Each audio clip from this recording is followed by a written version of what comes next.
Good morning, students. In the last video, we discussed the concept of concept of collision theory, and now the topic is about the activation energy. Before starting the activation energy, firstly हम थोड़ा देखेंगे कि collision में हमने क्या discuss किया था. collision में हमने एक फैक्टर डिस्कस किया था, that is the threshold energy, effective collisions and ineffective collisions. So effective collisions में हमने डिस्कस किया था कि वो फॉर्मेशन करते हैं प्रोडक्ट की, और अनइफेक्टिव कोलिजन्स में हमारे पास क्या था कि वो प्रोडक्ट की फॉर्मेशन नहीं करते हैं. तो अगर वो प्रोडक्ट की फॉर्मेशन नहीं करते हैं दैट मीन्स वो अनइफेक्टिव है. और जो इफेक्टिव कोलिजन्स है उनमें क्या है, that is the collisions among the reacting species may be effective that they must have the energy either equal to और more than the threshold energy. में हमने वहां पे एक कॉन्सेप्ट डिस्कस किया था, that is the threshold energy. ये factor हमने वहां पे डिस्कस किया था, थ्रेशोल्ड एनर्जी वाला, कि अगर कोलिजन इफेक्टिव होना चाहिए तो या तो थ्रेशोल्ड एनर्जी के इक्वल एनर्जी हो या फिर इससे ज्यादा हो. अगर एनर्जी कम है तो प्रोडक्ट की फॉर्मेशन नहीं होगी. इन अदर लैंग्वेज हम कह सकते हैं कि वो जो कोलिजन होगा वो अनइफेक्टिव होगा. अब हमारा नेक्स्ट टास्क क्या है कि हमने उस अनइफेक्टिव कोलिजन को क्या बनाना है, इफेक्टिव बनाना है. So now all the reacting species taking part in a particular reaction may not have energy equal to the threshold energy. ये तो हमें पता ही है कि अगर हमारे पास क्या है कि थ्रेशोल्ड एनर्जी की इक्वल नहीं है देन हमारे पास जो कोलिजन होगा वो क्या होगा, अनइफेक्टिव होगा. Then in other words we can say that there are not active enough to make the collisions and the fruitful results. Means तब हमारे पास वहां पे प्रोडक्ट की फॉर्मेशन नहीं हो पाएगी. Then in order to activate such reacting species so that their energy may have equal to the threshold energy, means हमने क्या करना है, उसको एक्टिवेट करना है. मीन्स अभी हम इस कॉन्सेप्ट के ऊपर आ रहे हैं कि अगर हमारे पास अनइफेक्टिव कोलिजन है और हमने उसको इफेक्टिव कोलिजन बनाना है, so then we have to add some extra amount of energy. उसको एक्टिवेट करना है हमने. उसको एक्टिवेट करने के लिए, उसको इफेक्टिव कोलिजन बनाने के लिए हमने उसमें एक्स्ट्रा अमाउंट ऑफ एनर्जी को ऐड करना है. So a certain extra amount of energy has to be supplied to them. So हमारे पास क्या करना पड़ेगा, इसको रिएक्शन को, किसी भी रिएक्टिंग स्पीसीज को हमें एक्स्ट्रा अमाउंट ऑफ एनर्जी को सप्लाई करना पड़ेगा. That amount of energy is known as the activation energy. So what is the activation energy? Activation energy is denoted by the symbol EA. So वो क्या हुआ activation energy? Reacting species को activate करने के लिए या उसको कंप्लीटली फ्रूटफुल बनाने के लिए जो हम एनर्जी ऐड करते हैं, that's is known as the activation energy. So इसकी डेफिनेशन देख लीजिए. The extra amount of energy which has to be supplied to the reacting species in their normal energy state to make their energy equals to the threshold energy.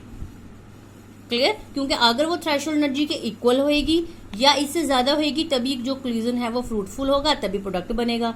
सो हमने जो extra amount of energy इसको apply किया, this is the extra amount of energy जो हमने reacting species को apply किया, that is known as the activation energy. In simple, activation energy is equal to the threshold energy minus normal energy of the reactor.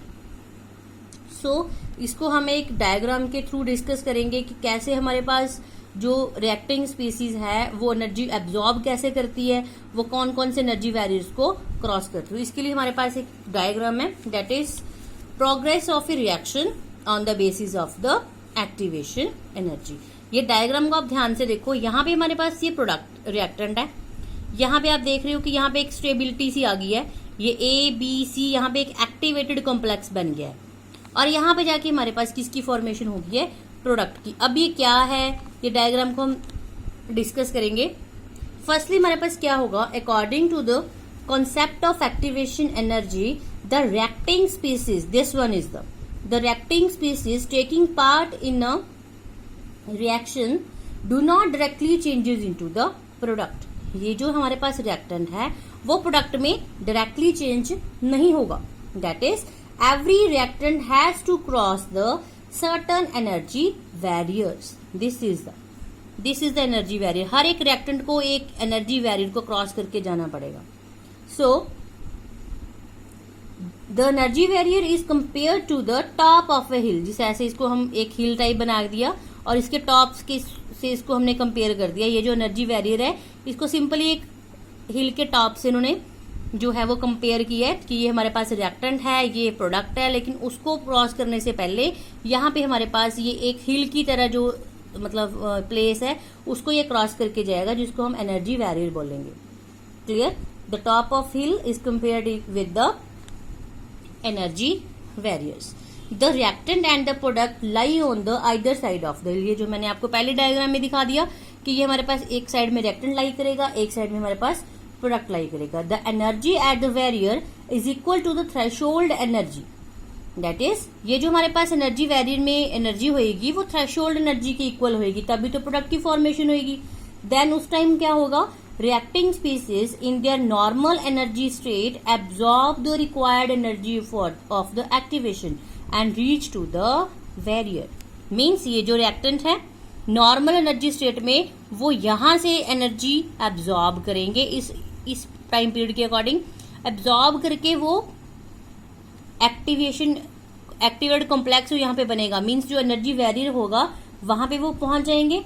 At this stage, the compound is known as the activated complex और activation energy complex। ये जो मैंने यहाँ पे formation की means simple, अगर आप देखो कि आपके पास रिएक्टेंट है A,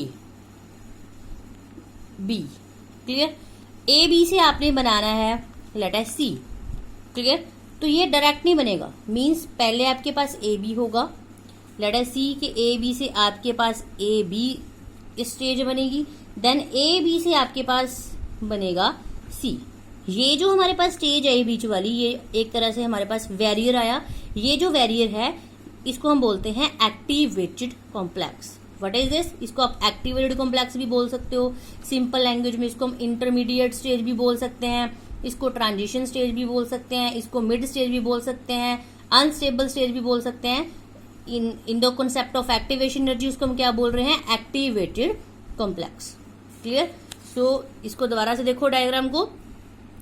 वन साइड हमारे पास रिएक्टेंट होंगे, अदर साइड प्रोडक्ट होगा, उसके बीच में हमारे पास एनर्जी बैरियर होगा। एक्टिवेशन एनर्जी जो है वो रिएक्टेंट एब्जॉर्ब करेगा, उतनी करेंगे जितनी वो थ्रेशोल्ड एनर्जी के इक्वल हो जाए। देन उसकी फॉर्मेशन के बाद वो एक्टिवेटेड कॉम्प्लेक्स बनाएगा। आफ्टर दैट किसकी फॉर्मेशन होगी? प्रोडक्ट की। The complex being unstable changes to the product by release energy. Means यहाँ पे आके क्या होगा? Releasing energy. यहाँ पे एनर्जी को वो क्या कर देगा? रिलीज कर देगा। Simply reactant firstly it gains the activation energy, then it form the activated complex. After the releasing of the energy it form the product. Reactant होएगा, एनर्जी एब्जॉर्ब करेगा, एक्टिवेटेड कॉम्प्लेक्स बनाएगा, एनर्जी को release करेगा, then product बनाएगा। पहले absorb, बाद में release. So this is the concept of activation energy. उसको आप सिंपल एक डायग्राम से, मतलब इसको एक एग्जाम्पल से आप देख सकते हैं। हम जब हाइड्रोजन और आयोडीन को लेते हैं तब हमारे पास हाइड्रोजन आयोडाइड की फॉर्मेशन होती है, लेकिन उसकी फॉर्मेशन से पहले हमारे पास इस तरह से कुछ एक प्रोडक्ट बनता है, this one. This is known as the, ये कंप्लीटली प्रोडक्ट नहीं है, ये हमारे पास एक्टिवेटेड कॉम्प्लेक्स है, इसको हम अनस्टेबल स्टेज बोलते हैं। मीन्स यहाँ पे हमारे पास एनर्जी एब्जॉर्ब की इसने, एक्टिवेशन एनर्जी, और ये एक्टिवेटेड कॉम्प्लेक्स बनाया, देन इस एनर्जी रिलीज की और इसने किसकी फॉर्मेशन की? प्रोडक्ट की। सो this is the concept of activation energy. Means जो हमने कोलिजन थ्योरी में पढ़ा था कि अनइफेक्टिव कोलिजन्स हो रहे हैं, मतलब प्रोडक्ट की फॉर्मेशन नहीं हो रही है, तो इस एक्टिवेशन एनर्जी के थ्रू हम क्या कर सकते हैं? उसको फ्रूटफुल बना सकते हैं। Now activation energy and the reversible reactions. अब रिवर्सिबल रिएक्शंस क्या होती हैं? ये तो हमने लोअर क्लासेस में भी डिस्कस किया था कि हमारे पास एक्टिवेशन रिवर्सिबल रिएक्शंस होती हैं। रिवर्सिबल रिएक्शन जिसमें हमने डिस्कस किया था बैकवर्ड फॉरवर्ड रिएक्शंस होती हैं हमारे पास। Then the chemical reactions which can takes place both in the backward and forward directions are known as the reversible. अब backward reaction and forward, that means ये जो हम एरो लगाते हैं forward and backward, this is for forward and for backward. That is हमने +1 में discuss किया था इक्विलिब्रियम चैप्टर जो था। इक्विलिब्रियम के अकॉर्डिंग हमारे पास ये इक्विलिब्रियम हम सेटअप करते थे फॉरवर्ड बैकवर्ड के लिए, उसके अकॉर्डिंग हमारे पास जो था वो रिवर्सिबल रिएक्शंस आती थी। This means that the product species which are formed as a result of forward reactions also combine with each other to form the reactant. So we have studied the equilibrium that reactions generally become reversible when carried in the closed container. Example है जैसे हमारे पास ये AB gives us AC. अब यहाँ पे ये activation energy के साथ कैसे लिंक है? हमारे पास कॉन्सेप्ट है एक्सोथर्मिक, एंडोथर्मिक। अगर हमारे पास जो एक्टिवेशन एनर्जी का कॉन्सेप्ट है फॉरवर्ड रिएक्शन के लिए, it is less than the activation for backward, then the process is exothermic. Means forward activation energy जो है वो लेस है बैकवर्ड से, देन जो प्रोसेस होगा वो एक्सोथर्मिक होगा। और अगर हमारे पास वो ग्रेटर देन है देन इट इज एंडोथर्मिक। तो इसके अकॉर्डिंग हमारे पास ग्राफ्स भी जो हैं वो बिल्कुल इसके ऑपोजिट आ जाएंगे। This is for exothermic and this is for the endothermic. Here is del E, important factor change in energy. ठीक है, रिएक्टेंट है ये, सॉरी बैकवर्ड है, फॉरवर्ड है, बैकवर्ड है, और इनमें जो डिफरेंस है that is the del E. And this is for exothermic and this is for the endothermic. This is all about the activation energy. और ये सिंपली हमारे पास किसकी मॉडिफाइड फॉर्म है? कोलिजन थ्योरी की। मीन्स वहां पे जो अनइफेक्टिव कोलिजन्स का केस था वो with the help of concept of activation energy जो है वो सॉर्ट आउट हो गया। Now next is about the Arrhenius equation and the numericals. So thank you.